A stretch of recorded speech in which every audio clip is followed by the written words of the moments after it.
Welcome back, all you Fabricans and Fleshbags, to the super, not funny show, Supercast.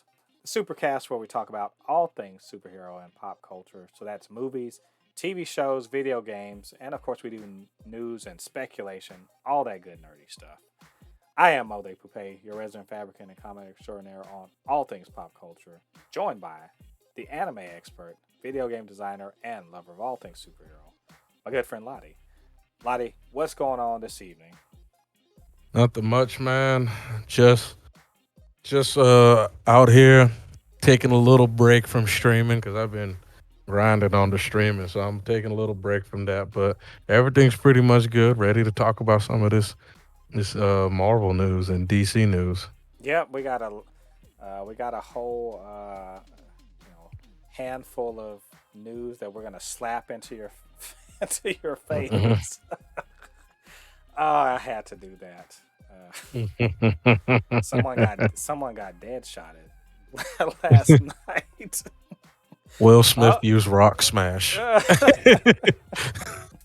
he did that thing like in Suicide Squad where he just kind of did it from he just kind of did a point blank shot. Yeah.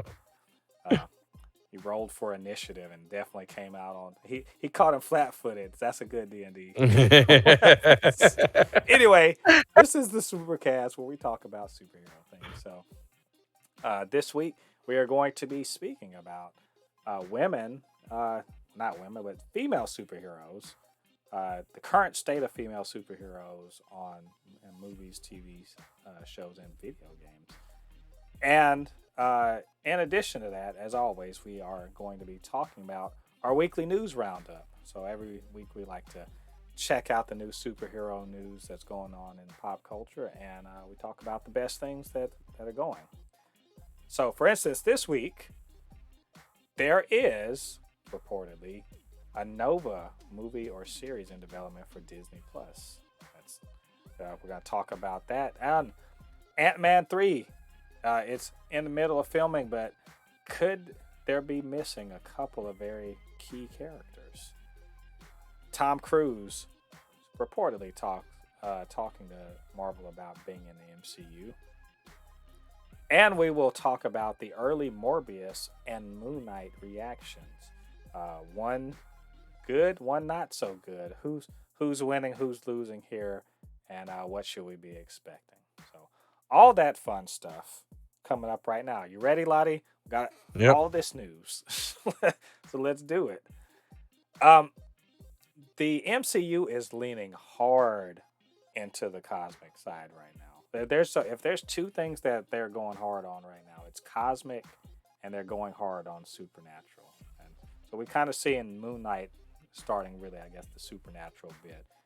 Later on, Blade and the Black Knight, etc., and of course, the Doctor Strange. But on the cosmic side, we are hearing that they are going to be, or at least they are developing a Nova movie or series. I hope it's series, but one of the two. And let me just say, it's about damn time. Like Yes. I swear, James Gunn. I love James Gunn. That's my dog. I wish he would do more and more and more in the MCU. But man, the way he presented the Nova Corps in Guardians 2 was a little more than a little disappointing to me because I'm a huge fan of Nova, all the way back to his original incarnation back in the 70s as a new warrior, etc. The old Buckethead, and how he got a huge, as the kids say, a glow up back during Yeah. Annihilation, in which he basically became a one man Nova Corps, and the Nova Corps, of course, being like a sort of knockoff of the Green Lanterns. But I've just been excited to see them to arrive. I hated the way they looked in Guardians 2, but this could be a chance to redeem them. So, Lottie, first of all, are you a fan of Nova? And second of all, what is this news mean to you? Oh man, I am excited about, as I will use, as Spider-Man calls him, annoying cosmic buckethead lad. I am excited to see Nova. When I heard in the end game the rumors that they cut out the Nova from the movie, I had that big like The Rock SMH emoji just I mean GIF just going like why? Why? I love Nova. I love Nova. I've been a fan of Nova for a while. Then seeing him in Marvel vs. Capcom 3 got me even more into him because I was into Nova probably about in the early 2000s because I seen him in a couple of shows and I'm like, who's this guy? Started looking into him and now I finally can now stop sounding like this this what they like to call like I guess comic book boomer. Like stop talking about this guy that will never be in the MCU. Now I can finally say, look, he's in it. I'm not just a boomer. So hopefully, hmm. What would you want the show to be live action I or mean, this animated? has got to be live action. In no way do I want this to be animated. I love animation, but a lot of people don't think it's real. It's anything real. So I want this absolutely to be live action. There's no reason why they can't do it live Oh action. yeah, I would rather it be a movie, but if they yeah, do a me too. but if they do a series, that would be fine too because then they could actually show if I had my way about it because the Nova Corps has been destroyed, it would show Richard Rider being the only survivor or the last Nova. Somehow he's the last one that didn't get destroyed, and he has the entire power of the Nova Corps at his disposal. And instead of flying around in some stupid little ship, it's in a suit, and then he goes around being a one man police force, in the galaxy the way the Nova Corps were. That's awesome, right? He's basically like a Captain Marvel-ish level, badass. And but then there are also a lot of people like the newer guy Sam.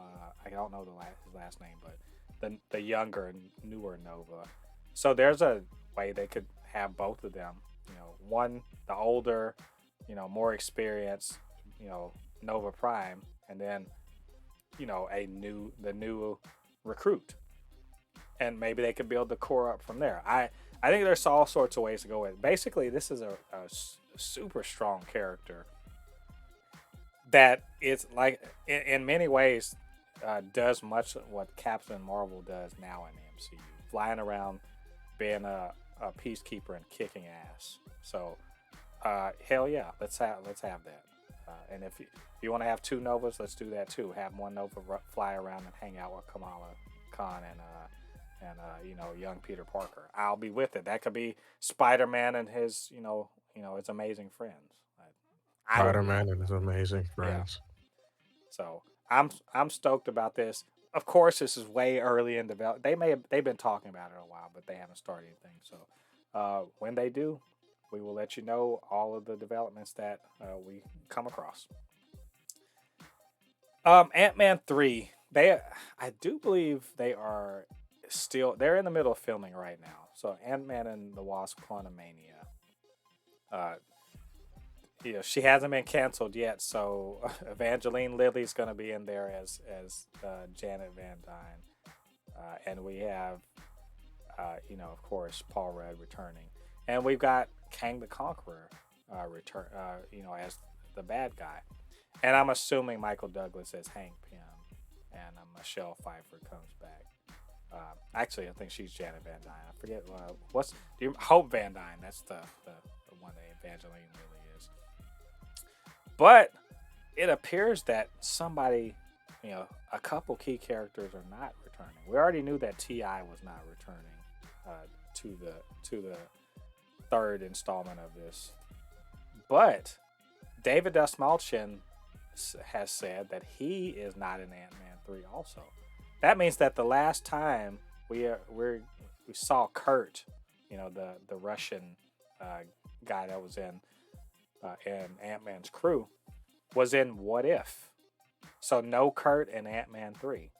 And further, there has been no sign on the cast or the roster for the cast that Michael Pena is in Ant-Man 3. So that could mean that we're not even going to see Luis in My Ant-Man goodness. 3. How So, dare so I feel you. I feel you right there. I'm gonna drop this in your lap. Just how angry are you gonna be if there's no Luis in Ant-Man? I don't like that they don't have Kurt. That bugs me. But what if there's no Luis? Take it away. Listen, all of them. I love T.I. in it. All of them. Ah, pain. It's almost like the movie's getting bougie, man. I come on, man. This is one of the best parts of the Ant-Man movies were his friends helping him in the most ridiculous ways. I just God. Oh. And then the story of the Yeah, Luis telling the story. It's like where's Ant-Man? It's like no, and he said all right, all right. Let me tell you how it went. because see he's like I'm trying to tell you where he was emotionally. It's like no, I want to know where he is physically. Like oh man, Michael. He Pena said, "Do you know the Ant Man? Yeah, I know the Ant Man." Can I get one of the suit? Oh no, man, I just make my own suits. No, Oh like my God. and not no, I'm not over exaggerating. Whatever. He is one of the best things, not just about Ant-Man, but about the MCU. Period. Like, Yes. straight up, like him. I would, what I would love to see. Like this is, just going off topic a little bit. I want to see Luis and Korg just sit there and just sort of like, watch all of the MCU and just do running commentary on the MCU. I would just, Yes. I just, no, here it is. All right, I got it. It's perfect. Marvel, do this right now. It'll make millions. Luis, Korg, and the Watcher, and they just watch and they just comment on the multiverse. That's automatic win right there. Yeah. How are you dropping the ball like this, Marvel? I believe in you. You guys are. It's the MCU, not the DCEU. Y'all don't drop easy. Y'all don't drop easy catches. That's a touchdown catch. Yeah, that's a touchdown. That's not just a touchdown catch. It's a it's a slant hitting you right over the shoulder perfectly for the basket catch. How are you missing this? If you don't get Luis in there, you're missing you're missing a easy 7 points. I don't understand that. I don't get it. Don't get it. Like, oh man. I'm not saying I don't want to see Ant-Man 3. Man, you talk about lowering my desire to watch something. No, Luis, how can you give me something so good and then take it away like that? How dare you, Peyton Reed? Pain. Somebody get Kevin Feige on the phone. Yes, Kevin Feige, what are you doing? Feige's like, wait a minute, there's no Luis. Oh, he's gonna have to pick up that phone. He better pick. Oh, come on, man. I think we're winding ourselves up kind of hard right here. I'm just saying it appears that we're not getting either. Oh, that hurts. Not gonna lie, it hurts. That hurts. Yeah, it hurts. Get it together, Marvel. Get together. They are tripping. Fucking tripping. So our next bit of news. It's rumor time. Rumor has it. We've been talking about like 1,000,001 cameos in Multiverse of Madness. They went back to do, reshoots and whatever on Multiverse of Madness, after saying, how many dollars each one of those cameos was worth in Spider-Man No Way Home. What do you think? Each of those, so there was like what, 6 or 7, 6 cameos in No Way Home. So, and it made $1.6 billion. You think each one of those was worth $100 million? something like that. You think that you could calculate that much that each of those cameos was worth, you know, at least time, at least Toby and Andrew come in was probably worth an easy 200 million each, right? Yes. So let's stay on that gravy train. That's where they're thinking. I think at Marvel Studios, and so there's a lot of talk about different cameos, and we of course we know we're gonna get Patrick Stewart as Professor X, all that cool stuff. Well, the rumor here is that Tom Cruise has been rumored to be in there as Iron Man, like an evil version of Iron Man, because you know I don't know if people are aware of this, and I was barely aware of it, that he was in the running to be Tony Stark at one time. So a very different MCU, I think. Yep. That said, the real news here isn't that. The news is that there is a rumor that they're actually actively looking to find him a place in the MCU properly. What could that mean? Is that like could he be a superior Iron Man? Could he be a member of the Illuminati? Because I think we're going to see the Illuminati.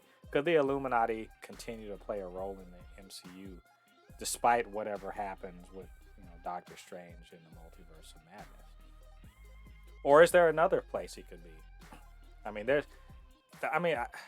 There's not a ton of news here. I think it's really more of a place where we can speculate. Where would Tom Cruise best fit into the MCU if he's not Iron It'll have to be a character that runs a lot. Man and jumps off things and flies planes and whatever? Yes. So he'd be Nick Fury basically. But you know what? I'll tell you what. He could be if he's alternate universe Nick Fury. What if he's Galactus? Like for real Galactus? I'd buy that. Like let him be a bad guy, or let him be a villain or something like that. I don't think we need more big shot name superheroes in the MCU. But a one-off villain, or maybe a recurring villain or something like that. I mean, we're gonna have to cast Galactus anyway at some point, or that'd be weird. Silver Surfer. He could be the Surfer. Yeah, I was definitely thinking Silver Surfer. I mean, there's definitely thinking. The thing is that whatever you get, you're gonna get quality. Because you say whatever you want about Tom Cruise outside of, and not on film, but on film, this man delivers, and he's hella intense. So there's all sorts of places he could show up. But I think I would love to just see him in, because he doesn't usually do really kind of out there performances, except when he was in Tropic Thunder. But give him something weird and out there to do. That's what I would say. Give him something where he's not he's not the alpha serious Jack Reacher type, but he's like just doing something crazy, doing something weird. Hell, if he hadn't already been that, but if he could have been who Jeff Goldblum played, what if he could have been that guy, or the Collector or something? I don't know. That's the sky's the limit, really. I think with Tom Cruise. I can't think of a character off the top of my head. I mean, I could see him being a young Magneto when Magneto becomes young. Oh, I got one crazy one for you. What about Fin Fang Foom? What if he were more like a D&D dragon, where he could shapeshift, to a person, but he's really a big old dragon. That would be awesome. And he could definitely be like a villain, a villain. Fin Fang Foom, I think, he's definitely, I think, one of the best Iron Man villain, and Ironheart needs villains, right? Why not? Yep. So we don't know. We're just basically speculating, but when we find out more, definitely, I think we definitely are going to see Tom Cruise in the MCU though. So moving on to the early reactions. We got two things coming out this week. Surprising, right? Two superhero things coming out this week, both Marvel. One of them is Morbius on April 1st, and April Fool's Day, and Moon Knight's coming out on the 30th. So I thought it would be fun for us and enlightening to talk about the early reactions to these things. So some people got to watch the first 4 episodes out of the 6 of Moon Knight, and then there have been some people that got to see screenings of Morbius. And what did they think? Just off the top of your head, did you ever think to yourself, man, that Morbius looks really good. There's no way it's gonna fail, right? Off the top of my head, yeah, is that what you were thinking? Like, there's no way that's gonna fail. no. I felt like there's some part of me said this movie might not be that great, but I kept on hopes. And who knows? These early reactions might be some people that maybe just hating. Who knows? We'll see. This the thing is, the first people that are getting to see it are like, if they don't let people come to see it that might not possibly already be in the bag. And early reactions like that are meant to generate buzz, positive buzz, right? Mm-hmm. And so that's what made it so disappointing to hear some of. Like, I'm not gonna lie, I was super excited for this movie. I really was. I saw those trailers. I was like, yeah, and they had Adrian Toomes in it. And I was like, yeah, what version of the Vulture is this? And he's flying around, tearing stuff up. I'm like, all right, looks cool, man. What's this all about? This looks like it's gonna be good. And the first reactions aren't good. I feel like straight up, they're not good.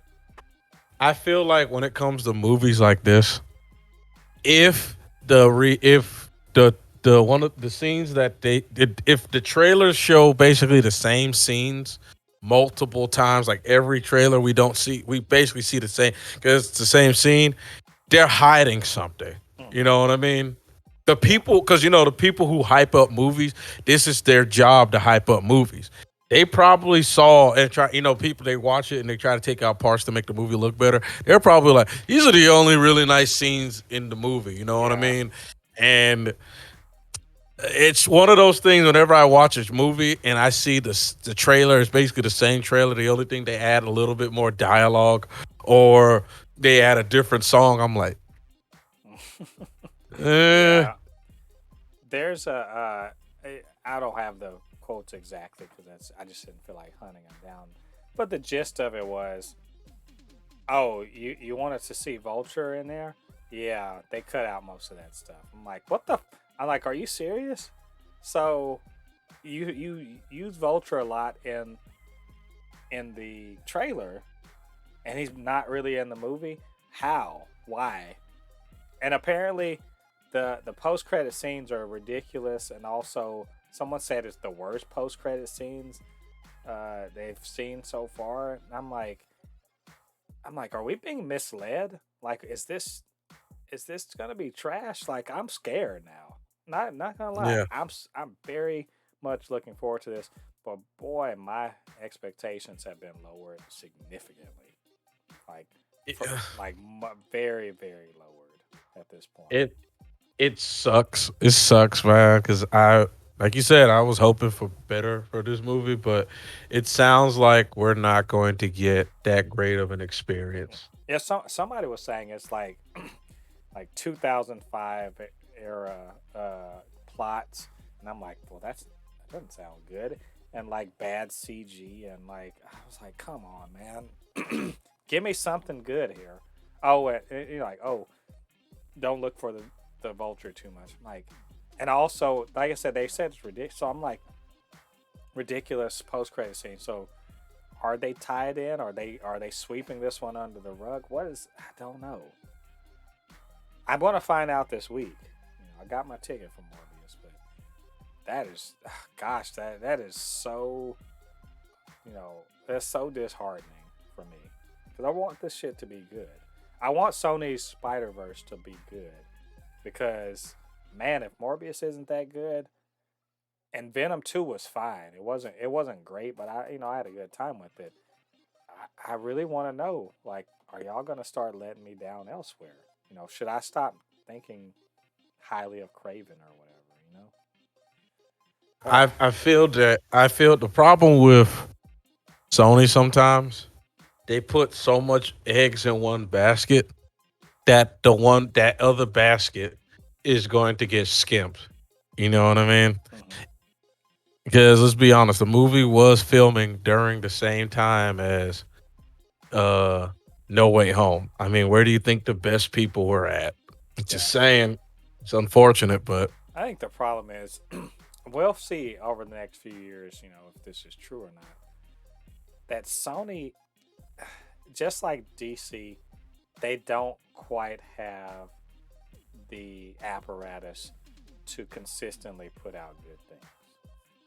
Like DC is, when they do, they're on it, but they also have a good chance of screwing it up. I mean, if we just think about it, Sony is much smaller than anything that even DC, they're much smaller than DC. Sony is a tech company first, and movie slash music second. Hmm. You know what I mean?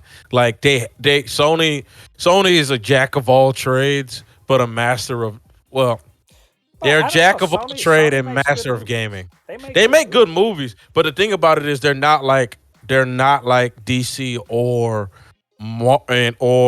Disney where they could be working on multiple movies and they all be good. You know what I mean? They can do that in gaming, but in movies, like you said, No Way Home will be a fantastic movie, but the next movie after that No, might but not be that's the good thing is because No Way Home wasn't produced by Sony. That was produced by Marvel. It was well, it, it's dis- I'll it's say distributed by Sony, but not yeah. produced. I'll say okay, the good one is Spider Verse. Like they'll create a movie like Spider Verse, one of the greatest superhero movies of all time. But then they'll make a terrible movie and you go like, what the heck? It's what happened, Sony. Yeah, It's just yeah. they don't have the power. You know, they don't have the resources to just pump out movies like that. You know what I mean? I just wonder. I wonder what it will take for them to. Well, we'll see. We don't know for sure. I'll be able to tell you on the next on the next show just how good or bad it actually was. So, but hope springs eternal. We're gonna hope it's better than that we're hearing. Uh, Speaking of better than we're hearing, Moon Knight. Let's not beat around the bush. I've heard nothing but good things about Moon Knight so far. The first 4 episodes, um, praising all sorts of things about it. Oscar Isaac is doing some new out of the box stuff. That this show is like it's getting outside of the MCU. The box that the MCU heroes usually are in.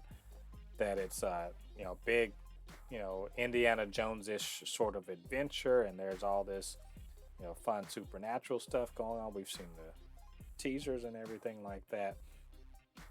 And I've heard of there, these people they've only seen the first four, so they don't see how if they stick the landing. But that, you know, you don't have to know a ton about him to kind of get into it. But also that there's not a lot of obvious connections to the MCU. Like it's can you believe it? An actual standalone MCU project. Yeah, that sounds weird, but it's true. So, all around, it sounds like people are saying this is one of the best things that Marvel's done in a while. Um, I don't know. I don't know if you got to read any of that stuff, Lottie, but that's more or less the impression. And so now, uh, we're a couple days out from seeing it. What does that? What does that tell you about your potential experience? Man, I feel that, and we talked about this before. I feel the future of a lot of things is Lovecraftian Lovecraftian horror. I feel like Lovecraftian horror is the future of not just, Marvel, but the industry. Well, not the industry of pop culture. You're starting to see it with the video game um Returnal hit big. Metroid came back. You're seeing this shit TV show. We're seeing the other Lovecraft and other TV shows on Netflix and Amazon and different stuff. Lovecraftian horror is the new big thing where we're not just talking about ghosts and demons. We're talking about like outer realm, outer dimensional horror where we're seeing things that we cannot understand. It's even going on with the little cult following of analog horror of these creatures that we don't know called alternates. You know what I mean? It's all playing in, and I'm sure Marvel or Kevin Feige saw some of this coming, and they responded to it with this show. And I'm that is my shit. I love horror where it's like we're we're experience things that are not normal. It's unsettling. I feel like this is not a normal thing. And I'm happy to see that Marvel is leaning into this, that they're like, okay, this is the future. And we understand that this is going to be the future. Hmm. Yeah, I think that I love and also, you heard that they're going a little more mature than you normally would expect um, for an MCU thing. Yeah. Like to the point where, not that you can't see it if you're on just like regular Disney Plus, where you get TV 14, but they're just leaning harder into it. It's a little more mature than your average PG-13 fare, which is to the good. Look, I think this is a good evolution of the Marvel TV shows and also Marvel content in general. That there's a wider breadth of experience. It's not just Disneyfied, as some people like to say. That then, in fact, and we saw that in Eternals a little bit too. There's a very much like 1950s style sex scene in it, but it exists. And the way that Marvel is, that Disney Plus has sort of made room for, R-rated stuff and all that. This is a good sign that going forward, there are going to be different tiers of maturity for the MCU, and this is just kind of the start of that, the bellwether, if you will. And another thing is that it's continuing to prove that Marvel not just has the characters. It doesn't just have the characters and the storylines and all that, but it's also got the creators behind it that can attract top flight talent. I keep saying that. Oscar Isaac is one of the greatest actors working today. He's one of the best, like straight up. Ethan Hawke he is a veteran. This guy is, he's got an Oscar and everything like that. I do believe he has an Oscar, but he's been an Oscar winning or Oscar nominated things. They're attracting, big talent. And it's not just because, oh, my grandkids want to see something. I want my grandkids to see me in something that they'll recognize. No, it's because the material is good, and we're gonna do some special things with it. So I think it's a real vindication of, because a lot of people, I'm sure you've been hearing people say like, oh, the MCU's getting it's all the same. It's all the same. They just do the same things over and over again, and it's for kids and all this other crap. Uh, this is not. I feel like this isn't it. This is different. So we'll Yep. see. We're gonna see though. We got a few days, and it's all actually 2 days on Wednesday. So we're gonna check it out on Wednesday, and of course we will review that on hopefully that night. So, but all right, we're looking forward to that. We'll let you guys know when that comes out. All right, so that's all of our news for this week. Short news week this week, because we want to make sure we talk about our main topic this week. But anyway, maybe we missed some items. Maybe you have something to say about what we were talking about. Whatever it is, get down to the comment section and let us know what you're thinking. And of course, you can always hit us up, supernotfunnyshow@gmail.com or at supernotfunnys1 on Twitter, and we'll chop it up. All right, down to the main event.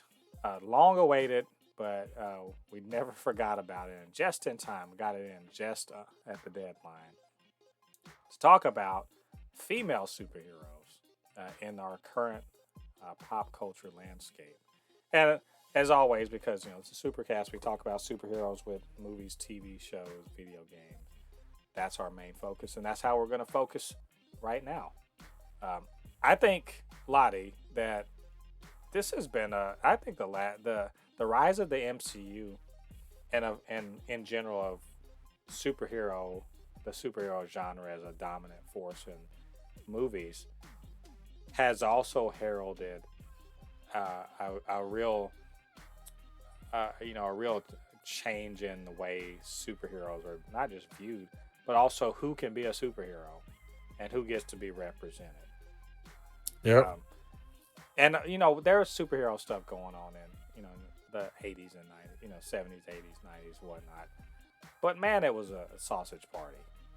I feel like that's a fair assessment.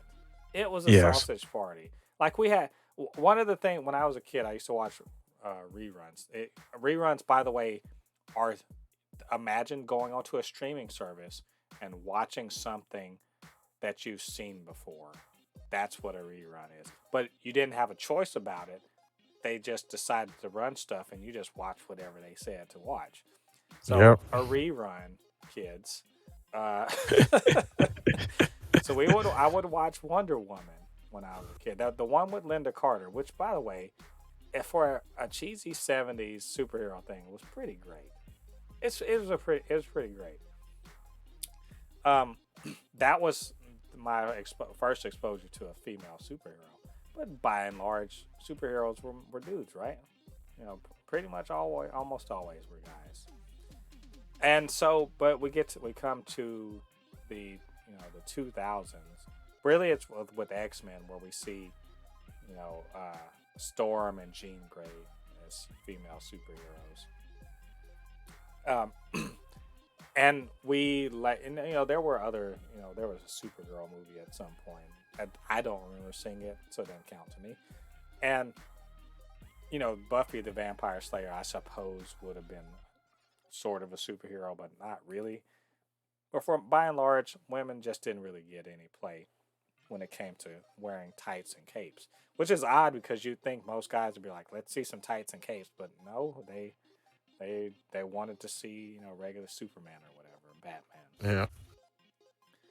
But fast forward to the 2000s, like I said, with X-Men, we get female superheroes there.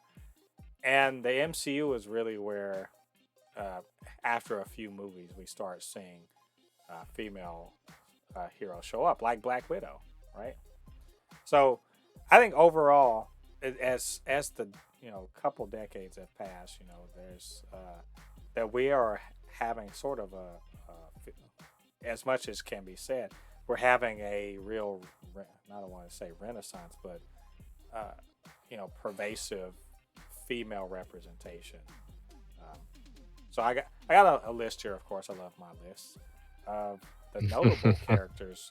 These are leads. Now, see, that's my thing is there's plenty of females within comic book stuff, but who's leading a movie or a TV show or something like that? And it's a good list, but also in a way I'm just like this is not enough of a list. Women are 50% of the 51% of the population and not representative as represented in leading these properties. So, but Ladi, I said a lot there. As you survey the landscape of superhero, not comics, but superhero TVs and movies and video games. is there a cause for optimism, and also just kind of give your general thoughts about how the women roles as leading superhero things has changed over the last couple of decades.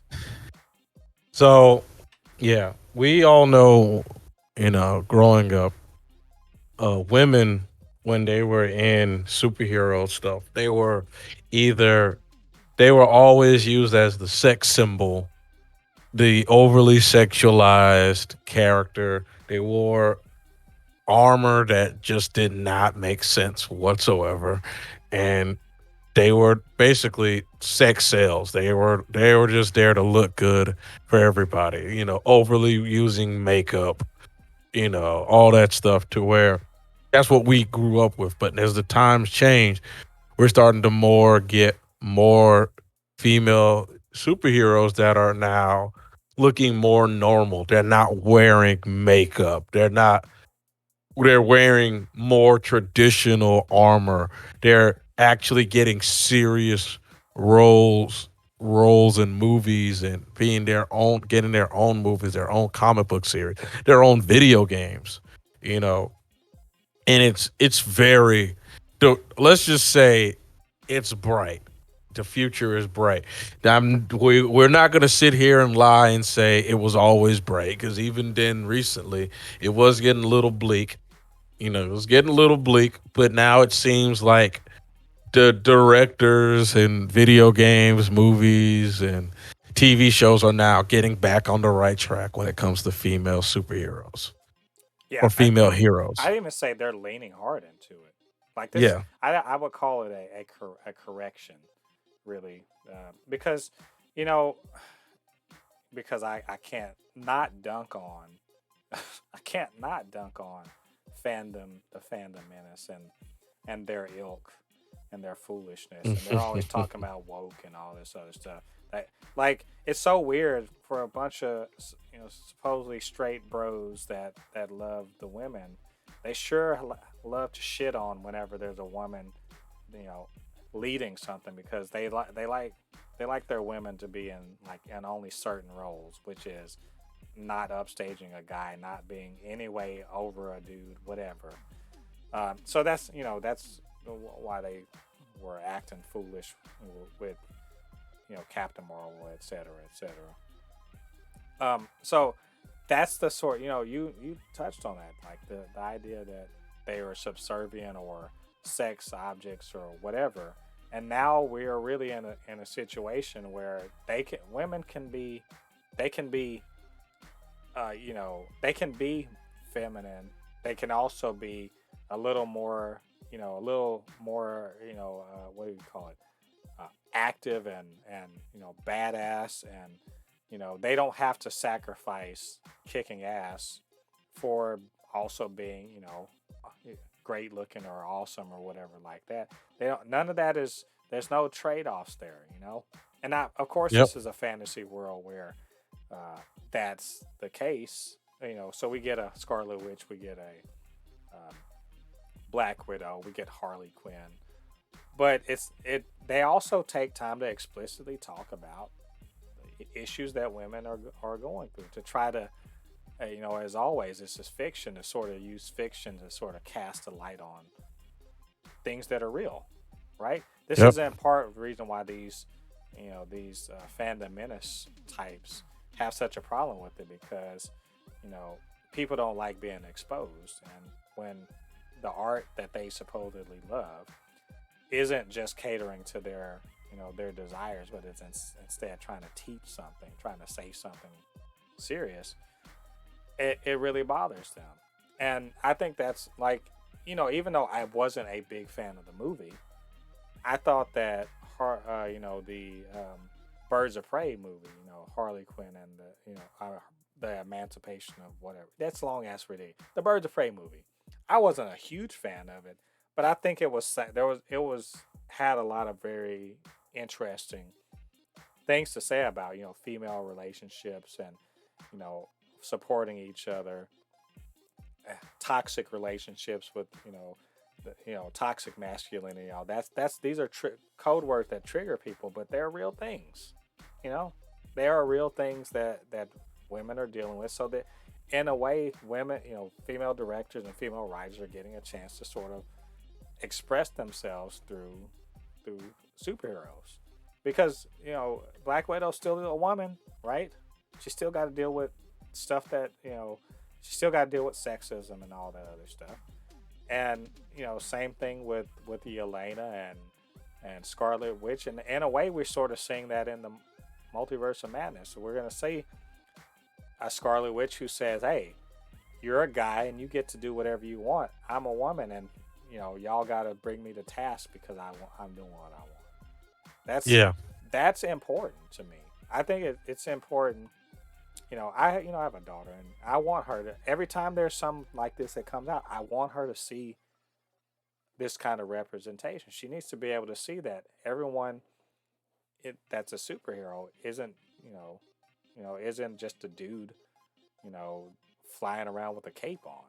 It can also be also be a woman with a cape on, and there needs to be more of that because, dude, the MCU, there's like 27, MCU films. How many of them are led by a woman? That's One. that. Yes, one. Well, two now. Was it? Who was this? What's that? Well, I missed the second one. Black Widow. Black Widow. Okay, Black two. Widow. Okay, so out of Yeah. 22 out of That's 27. Now, that's now, less than now, two. now, That's now less now than let's be fair. 10%. Let's be fair. Let's take out the ensemble ones. Okay, take out the ensemble one. It's still only two out of like what Thor has three going on for now. Three Iron Man, three Captain Americas, right? Yep. There's three Spider Mans. There's a Shang-Chi, which I love Shang-Chi, but it's a dude. It's the representation is not there like it should be. Yeah. And so we're starting to course correct. And Yeah. even on the DC side, at least on the DC side, it makes more sense. But because there's fewer movies, it's still, Wonder Woman, Harley Quinn on the DC side. I sat there and I said DC and Marvel. There's two, literally two for each one. That's ridiculous. There's plenty of female characters. So why aren't we seeing more? Yep. And I And think, yeah, we are. But go ahead. And like you said, course correcting, because it's not even like when I said earlier, because it was true. I mean, like, let's be honest. And like in video games for a long time, we had, of course, my favorite character is Samus Aran. That's my favorite video game character. But for a long time, Nintendo was just taking a big dump on her. They would refuse to create a Metroid game. They pretty much turned Zelda into a lolly.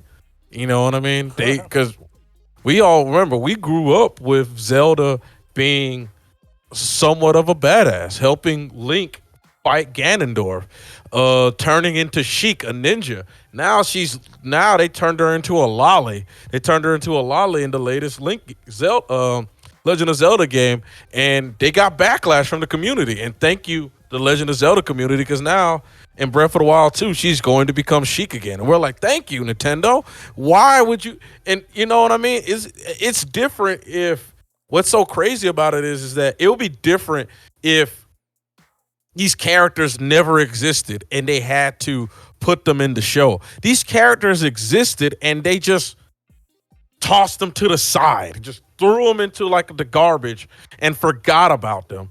And they're slowly bringing them back. Like I said, the last three video games that I played that have left an impression on me were female characters: Metroid, Dread, Returnal, Horizon. All three main characters were female. Those are the three best games that I played. Out of the games that I played recently, out of the four games I played recently, three of them were female led, and they are, in my opinion, one of the best games I played within a year. And I enjoyed them, and that's why I feel like it's crazy how, like you said, you don't really think about it, but it is crazy, like how they just don't give us more of these characters. Like you said, I will love to see. I enjoyed the Black Widow movie.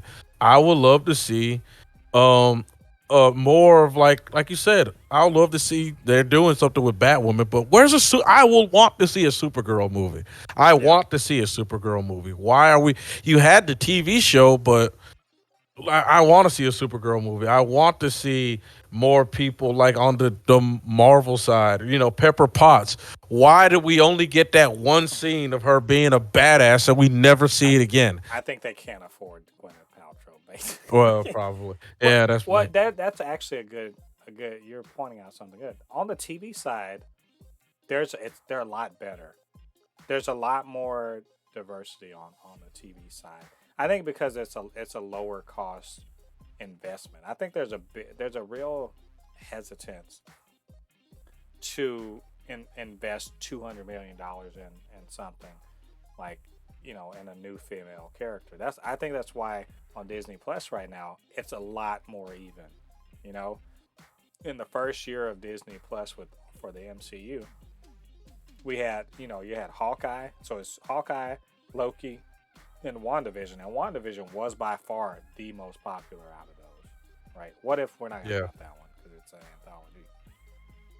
In this second year, we're going to see Moon Knight, She-Hulk, and Miss Marvel. So in the first 2 years of the MCU being on Disney Plus in TV form, half of the representation is female. That's Hmm. that's progress. To me, that's progress. I because again, you know, I want to see that anyway, just because I think that it's the right thing to do. Just in terms of population, whatever. It's the right thing to do. The other thing is they're awesome characters. It is ridiculous that we have been like robbed of seeing awesome characters because some executive thinks that the neckbeards are too sensitive and they won't go spend money on if there's too many boobs in a there's too many boobs in a movie but that's not a porn basically. And I'm just Yeah. like, I don't believe that. This whole get woke go broke crap is just that. It's crap. The last time they said, I mean, they said that about Eternals. Eternals made its money. Did it make the money they wanted to make? No, it made its money. Said that about Shang-Chi, and it did gangbusters. They said that shit about Miss Marvel. It's part of the $1 billion club. So it's less about that, and it's more about, hey, we have these awesome characters. Let's put a great story to them, and it shouldn't be. And yes, we should be checking this box. I I'm going to say it straight up. We should be saying we need more female characters because the default is let's have a bunch of guys. That's the default. We need to like push against the default of relegating women to just being every fifth or sixth movie they get to have one. Get out of here. Yeah. We don't need Yeah. that. And Yeah. also, we're relegating great characters. I'm looking at even like the supporting characters, like a Maria Hill, an Amanda Lawler, right? Hell, we just saw in Peacemaker, Yeah. Adebayo and Harcourt have no powers and they're awesome, Yes. right? And Gwen's Spider Gwen needs a damn movie. Y'all Yeah. y'all sleeping at Sony. Y'all are sleeping at Sony. She's a great character. You know, I want to see the Yelena and I want to see Yelena to go on a road trip with Kate Bishop. I want to see the Yelena and Kate Bishop show. Yeah, I've been saying that since we saw them in Hawkeye. I want to see them go on a Thelma and Louise style road trip. Let's do I this. will. Just come on, man. Just give us a nice little like TV show of them working together. It's Oh this God. this shit sells itself. I mean, Don't I let's mean just be yeah, honest. That was one of the what was the, let's be honest of the episodes of Hawkeye. That encounter between those two was one of the best things of the whole show. My exactly. goodness. But I'm just saying, like, and I'm glad the neckbeards are not being listened to on this. They are not being listened to. and they're going to sit down and shut up and like it. Because ultimately, they're also nerds, so they can't not. And if it's making them mad, then they must be doing something right about it. But not to get off of that soapbox, we do want to celebrate these characters and the progress. We're not there yet, but we're getting there to where the female representation is better. And we do want to celebrate the ones that exist right now, like Harley Quinn, who's in animated and live action form is just a delight to watch. Wonder Woman. 84 wasn't great, but still, I do love that character. We're gonna get She-Hulk. We're getting Miss Marvel. I mean, Wanda has blown up because of WandaVision, and we may, maybe one day we'll get Agent Carter, maybe Captain Carter back. I mean, there's just even the Guardians. They're coming back. We got Gamora and Nebula. I mean, we're in a great time right now. We're in a great time. If you like female superheroes, it's a great time, and I think it's only going to get better. Absolutely. So, yeah, I didn't realize how excited about this I was, but I really am. I think we are in for a treat in the coming years. So, anyway, that's our salute to women and superheroes and female superheroes in pop culture nowadays. And I'm sure we missed out on a lot. There's so much to this topic. I'm sure we missed a bunch on it. And we're just a couple of dudes. We're giving our 2 cents here, but maybe we missed something, maybe we didn't get something right. We are welcoming of all opinions about this. Let us know what you think. Get down to the comments section, drop us a line, and we'll chop it up. And of course, you can always hit us up, supernotfunnyshow@gmail.com, @supernotfunnys1 on Twitter. We'd love to hear from you. And while you are in the clicking mood, in the interactive mood, get down there, hit that subscribe button, join the Super Not Funny Show family. We would love to have you as a member of the audience. Of course, you can always hit that notification bell. It'll let you know when we drop new content. We're doing reviews and, of course, podcasts and other random little bits. And check all of that out if you would. And, of course, I can't do the Supercast by myself. I need the comedic timing and insight of my good friend Ladi. And Ladi, you let them know where they can reach you on social media. Oh yeah, you can always find me on my Instagram, Anu Kinihun. It's spelled ANUKINIHUN. Again, it's ANUKINIHUN. Been uploading videos and content again on my Instagram, so check it out. Leave a like and a follow, and also you can always look at my YouTube channel. I'm taking a little break from streaming, but I have a lot of content on there that you guys can watch. Went on a legendary run in Returnal, like real talk. I still don't know how I got that far. Couldn't replicate it, but you if you get a chance, go watch it. Leave a like. It's actually somewhat going viral so far. I've gotten like 60 views within like a day. So keep watching it. It's gonna go up. So, yeah. Yeah, you guys go check all of that out. Give a like, subscribe, show love to our resident video game designer. All right, all you Fabricans and Fleshbags, thanks for joining us on this, our 44th episode. I can't believe I'm saying that. 44th episode of the Supercast. Come back next week. We're going to be talking Moon Knight. Well, Moon Knight and Morbius. Let you know if they were any good at all.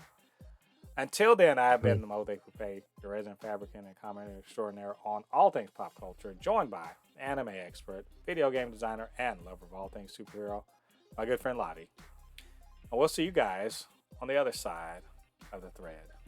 Peace. Peace.